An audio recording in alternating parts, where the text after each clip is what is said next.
बुराई क्या है? हिंदू शब्द या फिर उस पे हो रही चर्चा? सियासी माहौल है, चुनाव का दौर है और नीचे स्तर के जो नेता लोग हैं उनमें एक तरह से दौड़ लगी हुई है। उन्हें बोलना है, इसलिए कुछ भी बोले जा रहे हैं वो। उनका उद्देश्य है किसी तरह से कोई भी ऐसी बात बोलना जिससे कि कुछ कंट्रोवर्सी क्रिएट हो और उस कंट्रोवर्सी में वो अपना नाम ला सकें, ताकि जो ऊपर के स्तर के जो नेता हैं उन तक उनका नाम पहुंच सके। नई पीढ़ी के लिए इसमें सीखने जैसा कुछ है ही नहीं। नेताओं को वह करना चाहिए जिसका सकारात्मक अनुसरण हो सके, नकारात्मक नहीं। नेताओं के अपशब्दों और बड़बोलेपन के वैसे तो कई उदाहरण हैं, लेकिन जो ताज़ा उदाहरण मैं आपको देना चाहूँगा वो है कर्नाटक के जो कांग्रेस अध्यक्ष हैं। उन्होंने कहा कि हिंदू शब्द आया कहाँ से, भारत से इस हिंदू शब्द का रिश्ता क्या है, और हिंदू शब्द के मायने पता चलेंगे तो आपको शर्म आ जाएगी। शर्म जैसी तो कोई बात है नहीं, हो सकता है कांग्रेस के नेता को ऐसा लगता हो। सही भी है, धर्म सनातन है और इसे मानने वाले हम सब सनातनी हैं।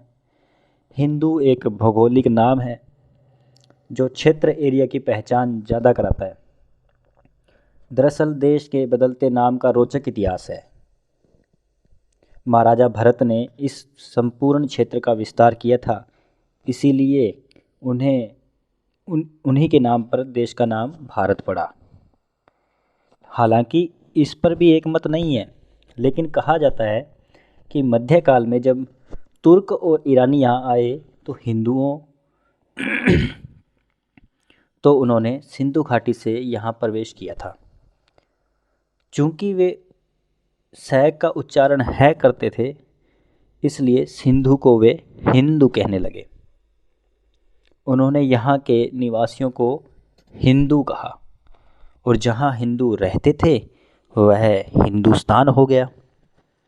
इसलिए आपने सुना होगा कि संघ या संघ प्रमुख मोहन भागवत जब तब कहते रहते हैं कि जो हिंदुस्तान में रहता है वो ही हिंदू है। इस मान से वे एकदम सही हैं, क्योंकि इस इलाके में जहाँ हमारा देश बसा हुआ है वहाँ रहने वाला हर व्यक्ति हिंदू ही कहलाया। अब चाहे ब्रिटेन के नए प्रधानमंत्री को ही देख लीजिए, भारतवंशी हैं, बोल रहे हैं ना उनको कि वो एशियाई है, पहले प्रधानमंत्री बने हैं, तो हिंदू बोला जाता है उनको भी।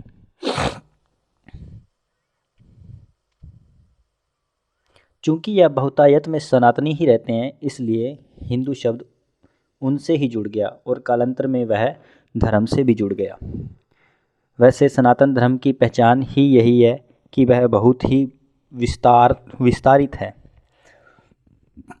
और हर चीज़ को बहुत ही नम्रता और आसानी से स्वीकार कर लेता है, चाहे वो किसी भी तरह का धर्म हो।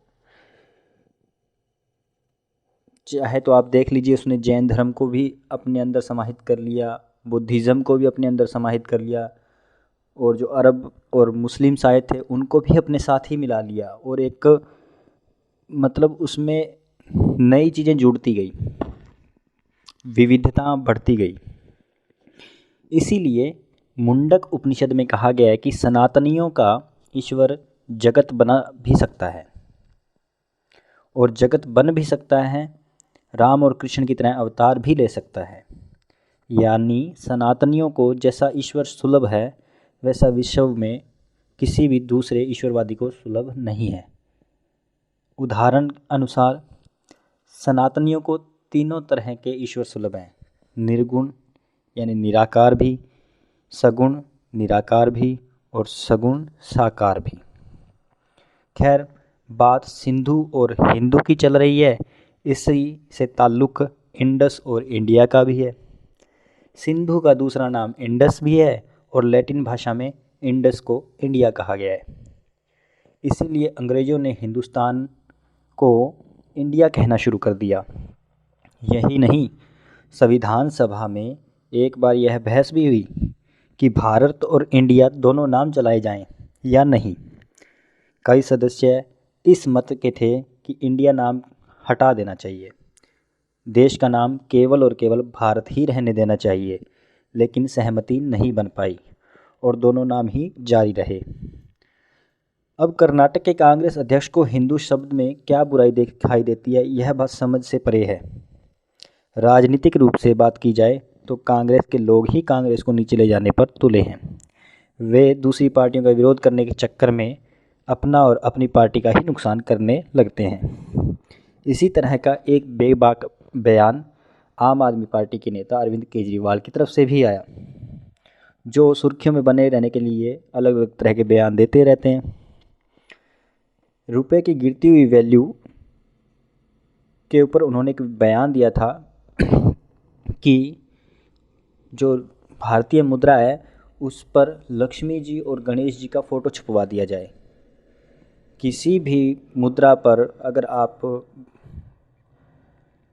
धर्म विशेष का के देवताओं का अगर फ़ोटो छपवाते हैं तो एक धर्मनिरपेक्ष देश की जो छवि है उस पर इसका असर पड़ेगा ना। हो सकता है कंट्रोवर्सीज और भी बढ़ जाए, मामला थोड़ा और सीरियस हो जाए कि ये जो देश है या ये जो सरकार है किसी एक देश को या किसी एक धर्म को ज़्यादा महत्व दे रही है।